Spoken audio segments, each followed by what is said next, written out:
Hello everyone, and welcome to the third episode of the Return of Skulltrail series. In the last episode I bought the second QX9775 CPU and installed it into the motherboard. Today we'll be having a look at the parts I bought recently, and also going to boot up the system first to see if everything works. So the first thing you'll see right here is the power supply. The thing with Skulltrail is that it requires, well, it doesn't necessarily require it. You can run it using a single 8-pin CPU connector if you only have one CPU, I believe, don't quote me on that. But if you are using two CPUs, and especially if you are overclocking, you are going to want to use two 8-pin CPU connectors.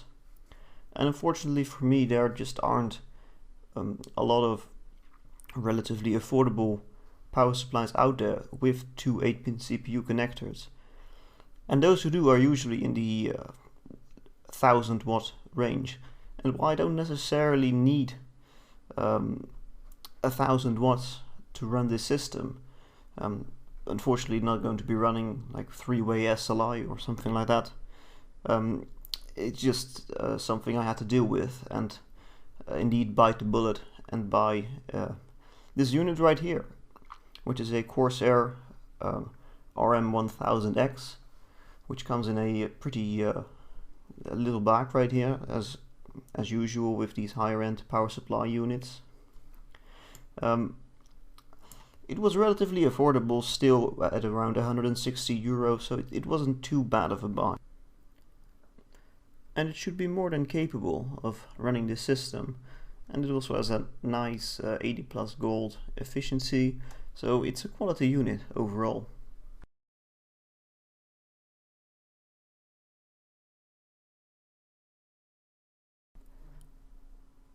Moving on to coolers, I bought a pair of Cooler Master H412Rs. Despite Skulltrail being socket 771, Intel did design it to take socket 775 coolers, presumably as this was a consumer product, and both the market and availability for high-end coolers on 775 was a lot better.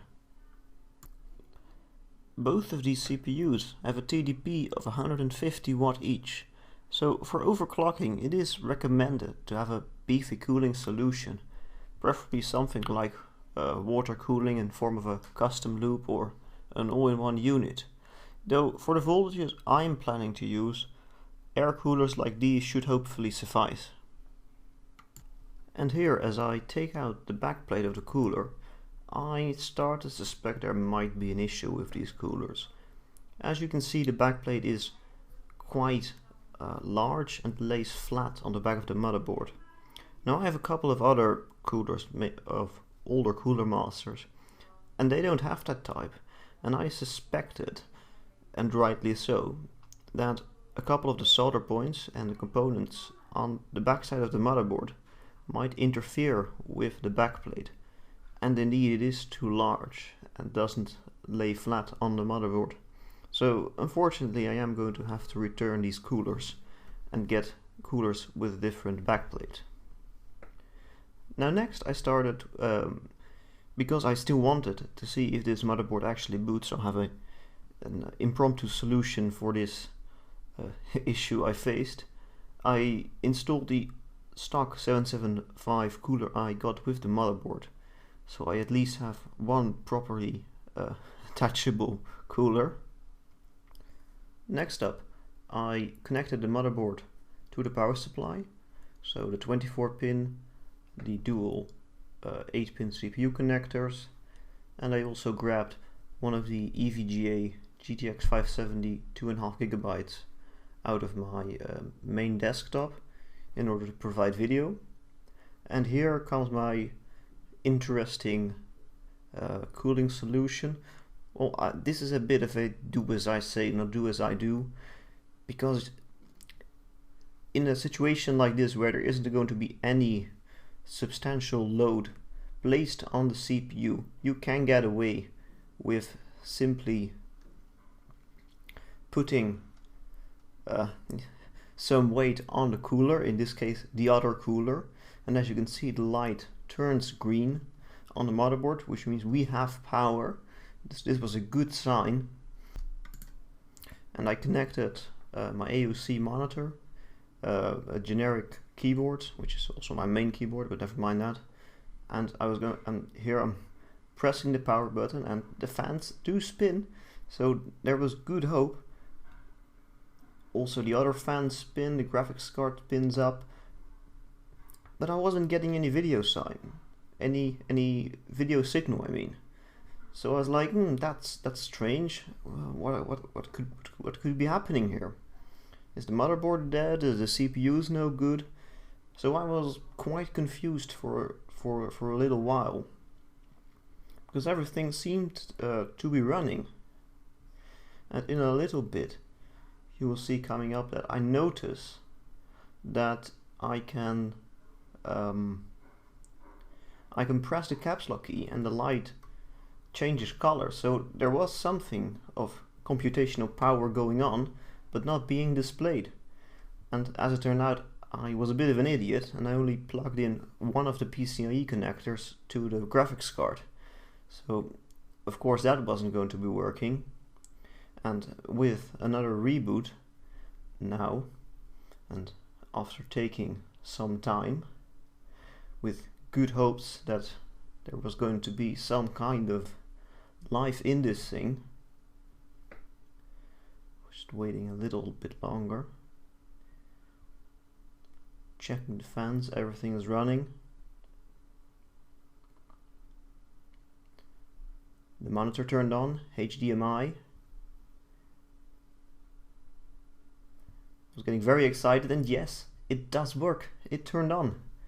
And you could see the BIOS splash screen, and now it is of course looking for something to boot off of, but most important thing is it did turn on and it did display something. So that got me with very good hopes that there was going to be some kind of success in this whole contraption. The next of it was of course key to go into the BIOS, so I did another reboot, making sure to furiously tap F2, which is the key to get into the BIOS. And after again taking some time, as this motherboard server origins do reveal themselves when it comes to BIOS load times, which are notoriously long. Going to go into the BIOS right now. There's the splash screen.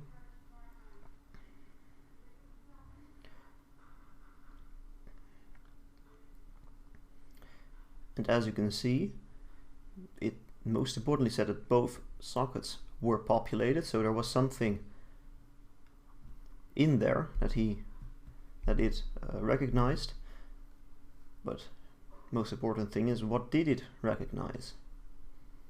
And the first socket, Core 2 Quad Extreme QX9775, and the other one also QX9775. So even getting more excited now, as I know that both CPUs are properly recognized by the motherboard. So this was a major success, as I know that finally everything works. And that was all for this video. Unfortunately, I am going to have to send back the coolers I bought and get a new pair with backplates which are going to fit this motherboard. But fortunately, I have found out that both the motherboard and the CPUs are working correctly and are properly registered by the BIOS, which makes me very happy. If you have a comment, please do leave one, and if you want to stay updated on this project, I advise you to subscribe, and I hope to have a new update very soon. Thanks for watching.